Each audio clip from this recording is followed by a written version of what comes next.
Guys, I didn't even know. Look, I didn't even know she'd done a second video. I've been enjoying my life, sipping my rosé Suvé, cleaning up my house, under the aircon, patting the cat, doing stuff, and I missed the last hurrah. But I'm gonna say it like I always do, with the intention to make that the case. This is a last hurrah. Now, you'd think the last hurrah would have been Canada. This is it, guys, before I go back to the Middle East to start my new life for season 3, because season 3 is going to be lit. Season 3 is gonna be it.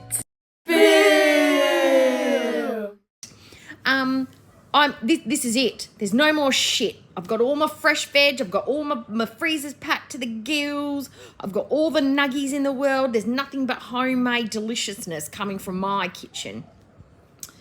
And she asks people in the comment section, tell me what you did and what you do, well, what you did to get yourself on the right path, to change your life. It's not about one moment of motivation. It's about many, many moments of motivation.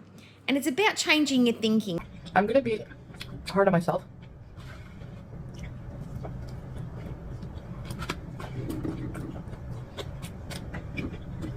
And hopefully tomorrow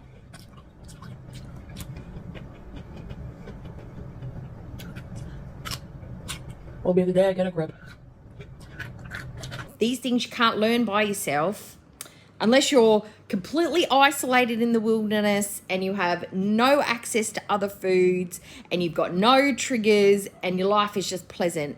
There is no way getting around your ED. You need professional help at this point, Chantal. You just said in your live that your survival instincts do not even kick in to prevent you from eating this rubbish food.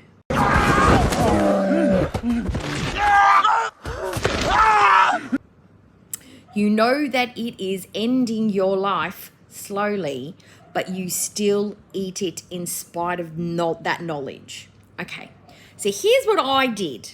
I'm going to tell you, and I'm not even going to do it in the comment section. I'm going to do it in a little video so you can replay it and listen to it maybe.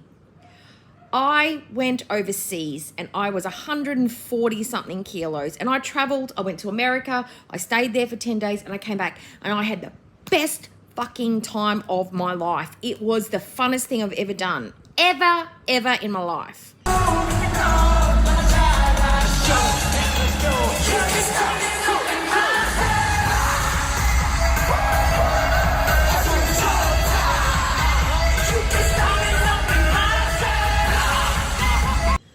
I did it really heavy and obese and I was uncomfortable, physically uncomfortable. And I made that decision that I'm going to do the thing that I want to do to change my life. I'm going to lose weight and become fitter and more healthy so I can do more things like that, whether it's with my partner, with my friends or by myself. Traveling and moving throughout the world in my everyday, I wanted to be comfortable again. So I had my surgery and I lost weight. Now, I'm not saying you have to go and have weight loss surgery, but I'm saying make the change, do the thing. Get the treadmill, clean out your thing, hire the nutritionist, talk to a therapist, invest in yourself, whether it's financially or through self-care. Do whatever it is, but be serious about it and make a pact, make a deal, like a legal document in your brain that you cannot break it. This is why we've done this. This is why we've paid this money. This is why we've set this goal. Think about what you're losing and what you're gaining. And then after the weight loss surgery, you know what I did to keep me on track? I found Amber and I found Chantal. I literally found Amber about 2 days after my weight loss surgery. Now, whenever I think about what I've been eating through the week, or if I'm eating at weird times, or I'm probably eating something, or I'm fixating on a food, because I still have these mental habits, because, you know, you go a long time doing the same behaviors that get you in a bad spot, you're still going to have those things. Those triggers are they're going to sneak back in. So you've got to keep yourself in check. What keeps me in check? Thinking about ending up like Chantal again.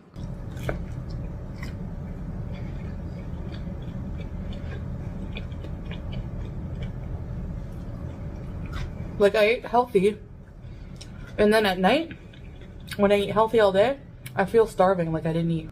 Unable to walk, unable to breathe, unable to shop, unable to do activities, always having to miss out because I'm too big, too fat, I exceed the weight load.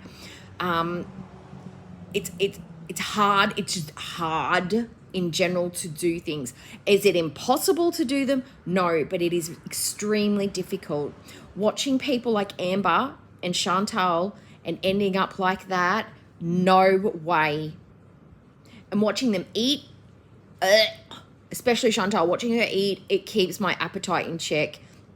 It makes me want to eat nothing but salads and crunchy whole foods. It makes me hate noodles, and noodles is one of my favorite foods. And she did say something about the noodles. She goes, there's 2 packets. I mean, who eats 1 packet? Ramen is one of my favorite foods. I don't eat them anymore. They're in my cupboard and they're for my husband. I couldn't even tell you the last time I made a pack of ramen noodles for myself. Now, yes, my husband, a grown man of 6 foot tall, Australian physical worker, he labours, he's a labourer. He eats 1 packet, but you know why he only eats 1 packet? Because it's usually got bok choy, carrots, onion, spring onion, bit of mince, and an egg on top with some chili sauce. It's because it's got other things with it. It's not just eating the noodles by themselves with nothing else. And the reason you're not full after eating 2 packets of those and the pizzas is A, because you eat it really, really fast. You don't really chew, and your brain hasn't caught up with your body. You eat it faster than your brain can register it. And you've got nothing fibrous, whole, dense, and solid. Ramen is basically water, noodles, maybe egg, depending on the brand, and salt. It literally just dissolves in your guts. It does nothing. It is a nothing food, hence why I don't eat it. Delicious, absolutely delicious. It's a sensory playground for your mouth. And the fullness of swallowing a big mouthful of noodles, delicious. But it does nothing for you nutritionally or caloric value. They're high in calories. They're rubbish. They're rubbish food. You can control it. Don't buy a 20 pack. Buy maybe 3 or 4 packs. And every time you go shopping, you buy 4 more. Don't buy a multi-pack. If you know you are going to overindulge, get rid of them. Same with the rice. Cut down on the amount of rice so you actually run out of rice. You need to run out of rice. 20-pound bag is not for you. Have cauliflower, have substitutes, have frozen substitutes. You need to start recognizing the foods that are just too, you cannot say no to them, and you need to get rid of juice. All the people that know about diabetes in your chat have been telling you you've got to get rid of the sugary drinks. That is going to do you the most damage straight up. You said you wanted the advice, take it.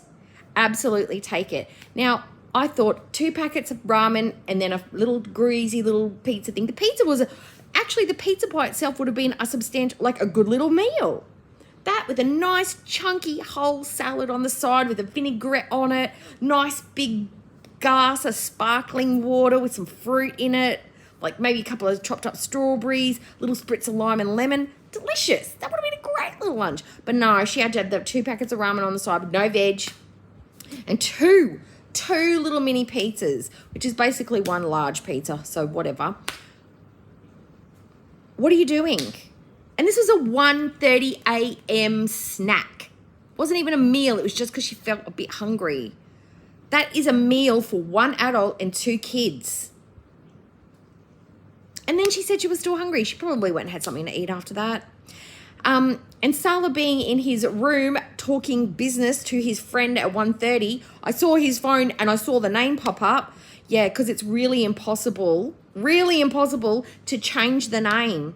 Big Titty Blonde could be, I don't know, Muhammad. He could just change it to Muhammad 34 double D. And you'd never know who he's talking to. He's gotten smarter because he gotten busted. You've got to start playing a smarter game, Chantal. 1:30 in the morning, he's talking business with his friends. Okay, I believe you. And the fact that you're eating behind his back, he doesn't care. You say he cares, he doesn't care. If he cared, he wouldn't have bought you 2 trays of pastries for your birthday.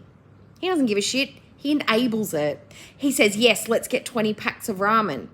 Let's get the multi-pack. Let's get the oversized everything. You should be curating what you're eating more carefully and buying the smaller sizes because you know you're overindulged. Now, you say the groceries are at least half the price of what they are in Canada, then that means you can afford to go downsize because you'd only be spending about the same and helping yourself and controlling your diet. And get moving. Get moving. You have to move every single day. You need to be moving at least 3 or 4 times a day. You need to get up and go for walks.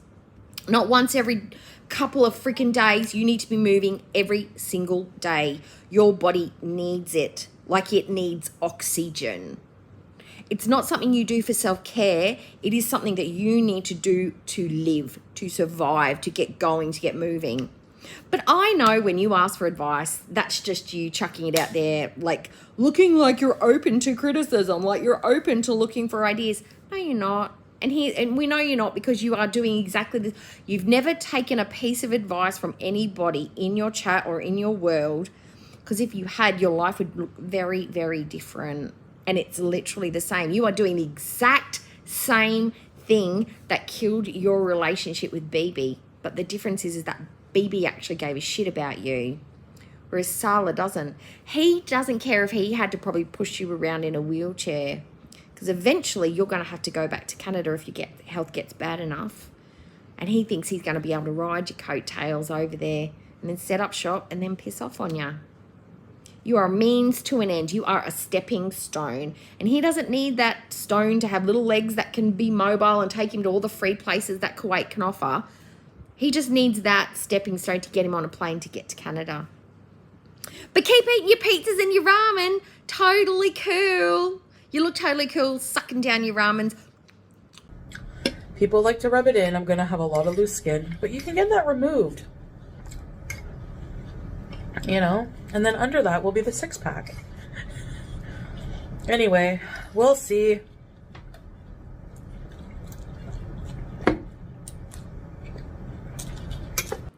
I don't even hate and eat like that. The lips. It's the underbite, isn't it? It must be the underbite. But yeah. Oh, and by the way, you had a little something on your face. Just here and here. These homemade pizzas are busting too.